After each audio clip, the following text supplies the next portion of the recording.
Greetings. Greetings from Minneapolis, as we're often called.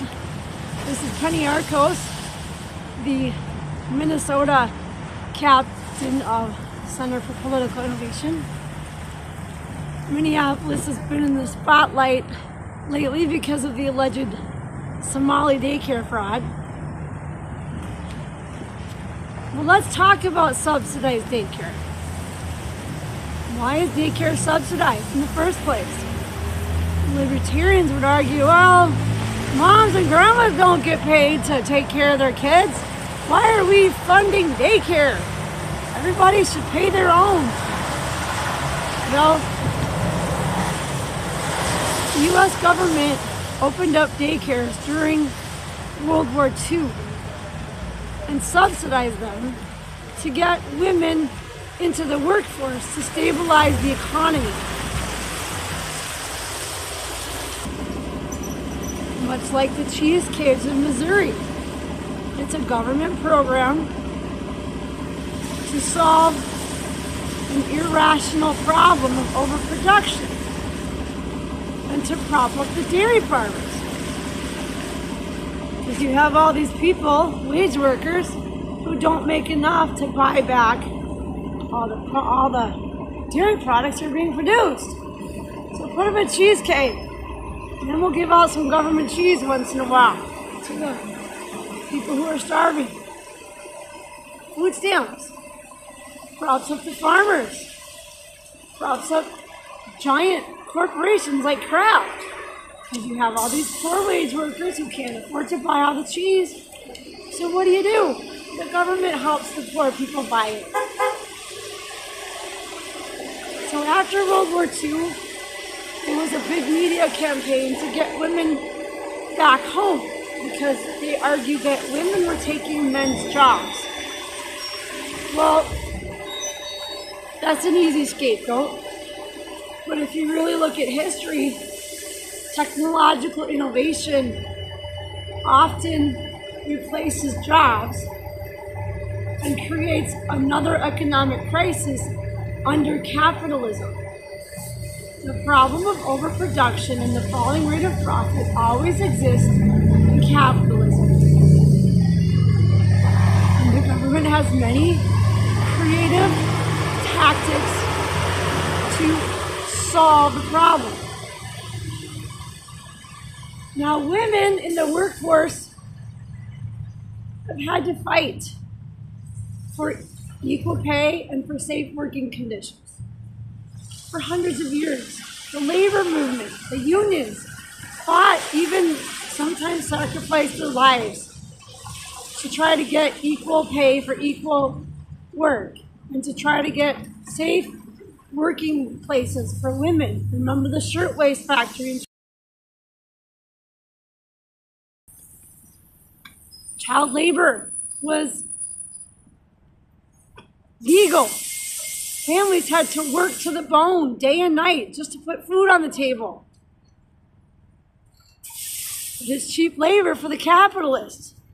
And when the labor movement tried to end child labor, the Supreme Court ruled not once, but twice that it was unconstitutional to end child labor. So there you go. How's that for taking men's jobs?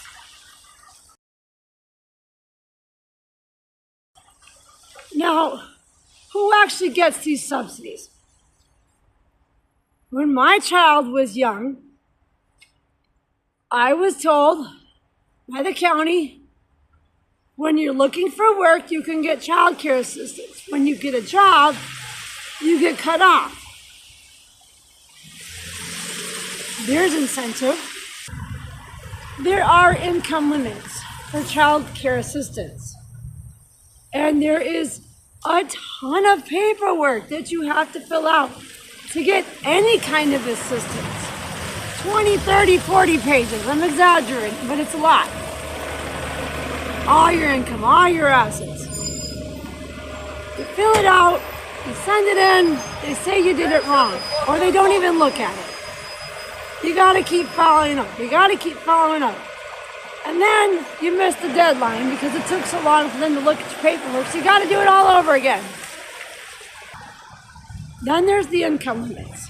To qualify for child care assistance, you have to prove that your income is below 67% of the state median income.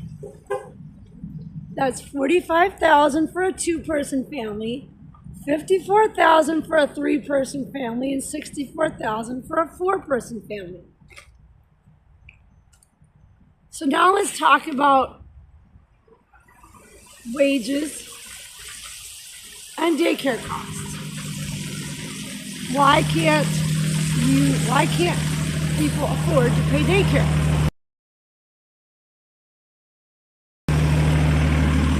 Well, a full-time child care worker at an average of $20 an hour, that's on the high end, that's really high, makes about $600 to $800 a week. And that's if you can get full-time. That's $2,400 to $3,200 a month.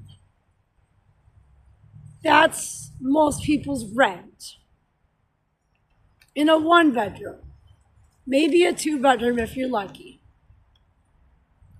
The cost of childcare in the United States for infant care ranges from $650 to $1,500 a month. Toddlers, $550 to $1,100 a month. That's full time. Preschool, $400 to $1,300 a month. And school age, before and after school, $150 to $500 a month. So how can we afford childcare and work? If you don't work, you're lazy and you don't deserve benefits. If you do work, you're shelling out half or more of your paycheck for childcare. So what do? Let's form a coalition of daycare workers across the country and go on strike and demand better pay. Well, our governor, Minnesota governor, after the pandemic was promising to subsidize daycare more, but it wasn't approved. Let's do the math. If you own a daycare, you have to pay the lease, you have to pay the overhead, you have to pay the utilities, you have to pay the food for the kids, you have to pay the salaries, and you have to make a livelihood.